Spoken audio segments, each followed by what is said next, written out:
Hey everyone, okay, so today we're going to be talking color correctors. Before I do that, let me just address one thing that I noticed in a comment in my last video. And somebody asked a question and somebody posted a comment underneath it that said, don't bother asking him, he never replies. And I kind of want to just really quickly touch upon that. I do try very hard to respond to comments, but it's not always possible to get to everybody. And of course, when you miss some, it's like you've never responded to anyone. But also, I find the comment section in general to be very difficult to stomach. As some of you know from previous videos, I get a lot of abusive comments, which is, I accept that as part of the job, even though you kind of shouldn't. But I also get a lot of comments that are violent and with violence towards me in the comment, and people hoping for violence towards me. And it's not easy to read those, and therefore sometimes I find it easier to not look at them. But that of course means that I'm not looking at your comments, the nice people. And I am sorry. I'm so sorry.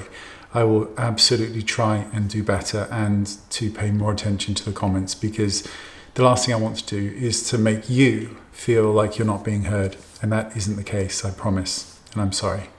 Okay, color correcting. So we all know what it is. So it is where you apply a green or a blue or a mauve or a lilac or orange, or you get the gist. And the purpose is that you use a color corrector to, if you've got very dark circles, you would use a color corrector to brighten up that area, or to neutralize is really the word, those areas. So if you've got a lot of red on the face, some people would use a green to neutralize those areas. When it comes to concealers, there is a tiny bit of confusion. You have a normal concealer, you have a corrector, and then you have a color corrector. So a corrector is something more like Bobbi Brown in the bisque and the peach varieties. Eve Pearl also does an amazing one. Lots of companies do correctors.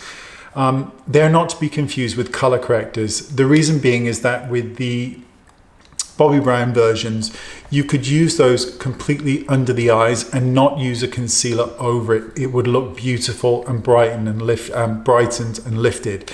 The problem comes when you're talking about true color correctors. Those are green, red, orange. You know, this is a good example. So you've got orange there, you've got a green there, you've got a almost like a red, and there's this kind of, you know, you get the gist, you've seen it. And a lot of people think, I think on YouTube, particularly younger generations, that you would apply a color corrector underneath the eyes and it would be a very bright orange or red or whatever color. And then you'd use green somewhere else on the face. And that's not true, because the purpose of a color corrector is to neutralize an area. And the way that you go about doing that is by using, so let's give the example that we're going to use red under the eyes, or some form of a bright orange or a burnt orange, in order to brighten up an area that's very, very dark under the eyes. And that makes sense. The problem comes is that if you put a bright orange concealer all the way under the eye area, you're not going to be able to cover that any easier with a foundation than you would if you just left the discoloration, because you've now got a bright orange under your eye that you still have to cover with foundation. The same goes when you use them neat with greens or purple or yellow or blue, or you get the gist. That when you're using them to that degree, to that severity, you've then got another problem, because now you've got red under eyes, and you've now got blue on the face and green on the face and other unnatural colors that you then have to correct with a foundation, which makes the point, well, why bother in the first place?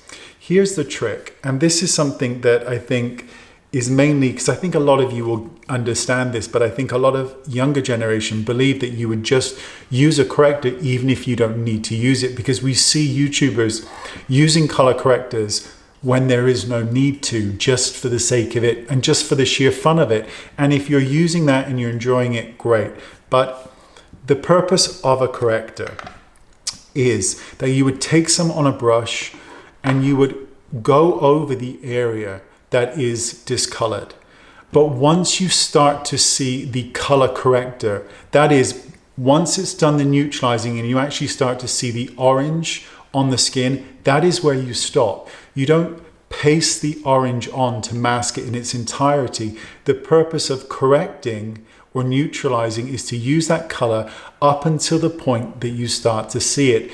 Years ago, and I think people my age group or around that sort of similar age group will probably remember the tinted green moisturizers that people used, that brands used to sell in drugstores and Boots here in the UK. And those were a good illustration of a color corrector, because you would apply them and they would disappear on the skin. They wouldn't stay green, but they really did neutralize the redness. That's the purpose of a color corrector, to neutralize the color, not to add that bright orange or that green or that blue.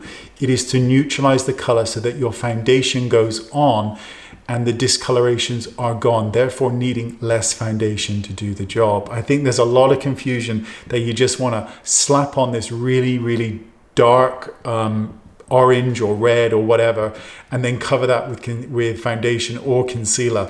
That isn't the case. The point is to neutralize those discolorations, and then as soon as that color starts to become apparent on the skin, you stop and you go in with your foundation. It's simple, but I think it's one of those things that's got lost along the way. Generally speaking, I almost never color correct. I rarely find the need for it.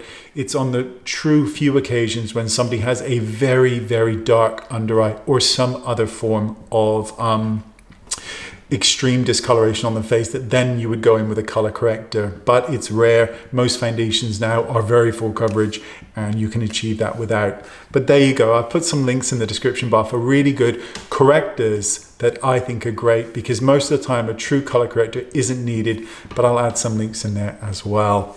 That's it. That's the video. So moving on, because we've done the video, I noticed a lot of people have spoken about in the comments as well about my voice sounding different. The reason being is because there is no echo the same way that there was in the stone utility room where the washing machine was and the dishwasher and all that kind of stuff. So that's why my voice may sound slightly different. There's nothing else changed. It's just that, and that's the end. Thank you for listening. Thank you for being kind in the comments. And I am sorry. I will absolutely try harder in terms of trying to